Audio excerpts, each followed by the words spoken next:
Right, let's kick off in the Telegraph with the headline, five-fold rise in people too sick to work since COVID. Kevin, claimants soar to 1.8 million.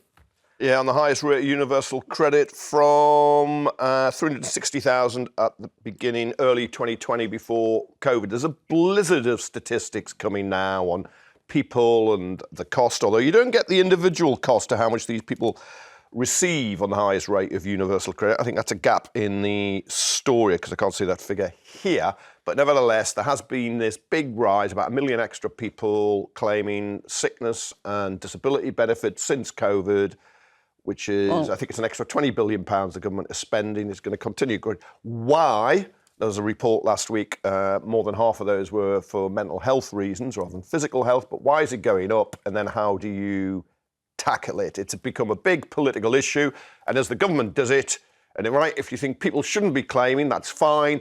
But you've got to make sure you protect people who are unable to work. If they're severely disabled, whatever it is, you've got to protect them. And you had a bit of an eye roll there. I had quite an eye roll because of the serious rise in people claiming mental health problems. Right. And what does concern me a bit is the number of young people now who are claiming anxiety and this sort of thing. Now, I don't dispute whatever that, some of them have got that. But I also think there is a tremendous tendency now, particularly amongst the young, to confuse stress, everyday stress and difficulties and problems with anxiety and mental health. And the stupidest thing I ever heard actually came from Prince William when the King was confined for a few days because of COVID and he couldn't associate with people. And William actually said, in all seriousness, it's very bad for his mental health. Well, for heaven's sake. Well, we're not suggesting, though, that people are managing to get onto universal credit because they just say, I'm a little bit stressed. They will say they're suffering from anxiety and right. They will seriously think that they have got a problem.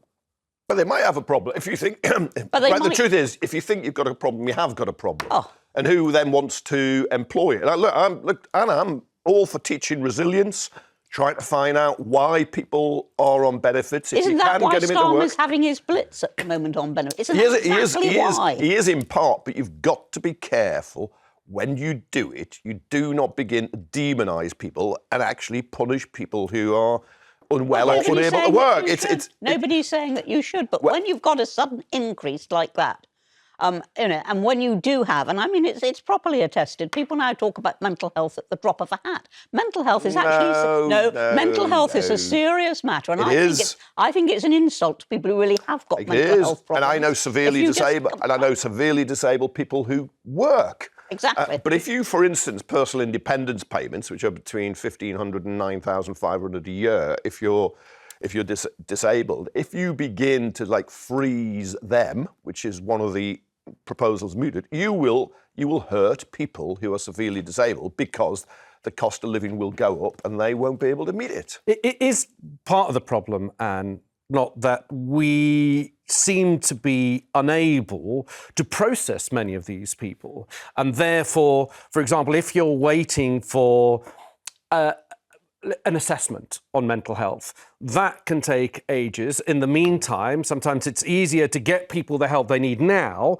but actually what you need is to process them the quicker, which is something that we're unable to do at the moment because of the backlog, particularly when it comes to mental health. Well, then if Starmer is going to, as he says he is, he's going to cut the benefits bill and is going to reduce payments, and he does appear to be focusing particularly on the sick, as it's called, if that is what he is going to do, then that sort of consideration is one that I have no doubt whatever will be raised in Parliament and will get, or at least require, an answer. But in the end, we have too many people not working, and a sensible society doesn't want that. It wants people in work. Kevin, there is a line in here in the piece about Liz Kendall, the Work and Pension Secretary, saying she believes the system is a perverse incentive for people to prove inability to work so that they can receive more generous payout.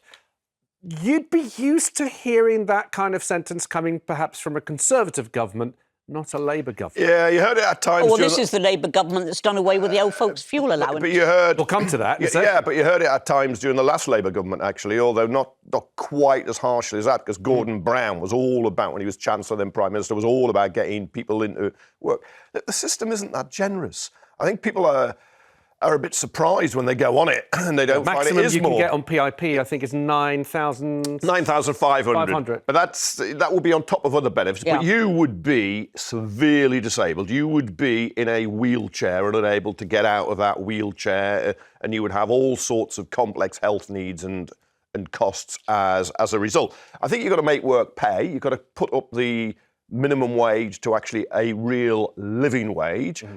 There's a terrible clawback system in benefits. If you're on universal credit, you get a pay rise. You lose most of it, tax, national insurance, and your universal credit being cut. Half the kids in Britain who live in poverty are in households where somebody works. Indeed, but sometimes even both parents are working. Yeah, so the system is not generous. Okay. We have a problem of law peer. Anne? Yes, I think something that's rather underestimated is the contribution that working from home could make. Because a lot of people with severe disabilities, one of the problems is simply getting to work. I mean, it's as simple as that, what the rest of us take for granted. It's just getting to work. And I think working from home is opening up those sorts of possibilities, and we shouldn't be so dismissive of working from home. Okay. But it's whether you use a carrot or a stick. Good point. I'm for the carrot. Good point there. Let's move on.